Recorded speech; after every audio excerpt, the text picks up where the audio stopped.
नमस्कार। आज हम एक बड़ी ही दिलचस्प कहानी सुनने वाले हैं। एक ऐसी कहानी जो शायद बहुत से घरों की सच्चाई है। और हम ये भी देखेंगे कि कैसे एक छोटी सी समझदारी भरी तरकीब से एक बड़ी मुश्किल को सुलझा लिया गया। तो चलिए एक सवाल से शुरुआत करते हैं। जरा सोचिए, क्या ये मंजर कुछ जाना पहचाना सा लगता है? घर में सुबह का नाश्ता, क्या वो हमेशा समय पर होता है? तो कहानी है संयुक्ता की। सुबह के 6 बजे हैं और संयुक्ता उठकर बड़े प्यार से, बड़ी मेहनत से अपने पूरे परिवार के लिए गर्मा गर्म छोले भटूरे बना रही है। उसके मन में बस एक ही उम्मीद है कि आज सब लोग खुश हो जाएंगे। लेकिन होता क्या है, सबसे पहले आती है उसकी ननद प्रियंका। कहती है, भाभी मैं लेट हो रही हूं, मैं कॉलेज से आकर ही नाश्ता कर लूंगी। भाई कॉलेज के लिए देर हो रही है तो नाश्ते का समय कहाँ। अच्छा, प्रियंका के बाद बारी आती है सास ससुर अशोक और अरुणा जी की। वो भी योगा क्लास के लिए निकल रहे हैं और वो भी खाली पेट। कह गए, बहू हम योगा से आकर खा लेंगे। फिर घर का एक और सदस्य राघव, वो बेचारा एग्जाम की तैयारी कर रहा है। उसकी भी कोचिंग क्लास शुरू हो चुकी है, तो वो भी यही कहता है, भाभी मैं लौटकर खा लूंगा, और वो भी निकल जाता है। और आखिर में आते हैं पतिदेव सुशांत। वो भी बहुत जल्दी में है। कहते हैं, आज तो बहुत लेट हो गया, एक जरूरी मीटिंग है। और वो भी बिना खाए ऑफिस के लिए निकल जाते हैं। अब सोचिए, संयुक्ता बेचारी अकेली खड़ी है, सामने खाने से भरी मेज है और उसकी सारी मेहनत पानी में। और देखिए, ये कोई एक दिन की बात नहीं थी। नहीं, ये तो रोज का सिलसिला बन गया था। और इसी सिलसिले ने एक बहुत ही गलत, एक अनहेल्दी आदत को जन्म दे दिया। आदत ये कि पूरा परिवार सुबह का नाश्ता करने लगा था दोपहर के खाने के वक्त। अब होता ये था कि सब लोग जब दोपहर में घर लौटते तो जाहिर है भूखे होते थे, तो फिर वो नाश्ता, लंच, यहां तक कि फल, सब कुछ एक साथ गपागप खा लेते थे। और इसका सीधा सा मतलब था दोपहर में जरूरत से कहीं ज्यादा ओवर ईटिंग। अब ये जो एक गलत आदत थी ना, इसका असर देखिए। मतलब इस एक आदत ने पूरे परिवार पर क्या असर डाला, वो यहाँ साफ दिखता है। प्रियंका जो पहले फिट थी, अब उसका वजन बढ़ने लगा। सुशांत ऑफिस में हर वक्त सुस्त, थका थका रहने लगा। अशोक जी और अरुणा जी, मतलब सास ससुर, उनको गैस और बदहजमी की दिक्कत होने लगी।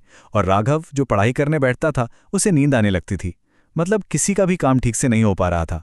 तो जब संयुक्ता ने देखा कि भाई परिवार पर इतना बुरा असर पड़ रहा है, तो उसे लगा कि अब कुछ न कुछ तो करना ही पड़ेगा। इस आदत के चक्र को तोड़ना ही होगा। तभी उसे एक पुरानी बात याद आई, एक ऐसा सिद्धांत जो उसने खुद अपने ऊपर आजमाया था। कॉलेज के दिनों में एग्जाम के टाइम पर उसने इसी तरीके से अपनी कॉफी पीने की आदत छोड़ी थी। और वो बात क्या थी? वो था 21 दिन का नियम। ये सिर्फ कोई कहावत नहीं है, इसके पीछे एक साइकोलॉजी है।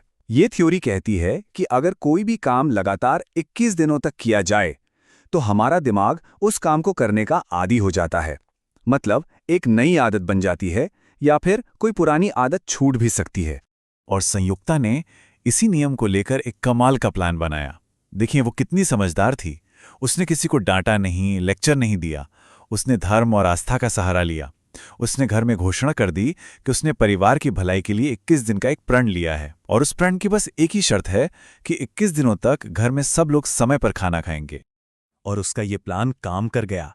प्रणव और आस्था की बात सुनकर पूरा परिवार 21 दिन के इस नियम को मानने के लिए तैयार हो गया। तो अब सोचिए वो नजारा।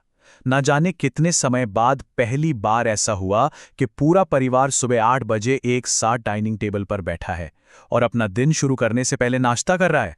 अब बात करते हैं नतीजों की। और नतीजे सच में कमाल के थे। सिर्फ एक आदत बदलने से देखिए क्या क्या हुआ। प्रियंका का वजन कंट्रोल में आ गया। अशोक जी और अरुणा जी की बदहजमी और गैस की शिकायतें दूर हो गईं।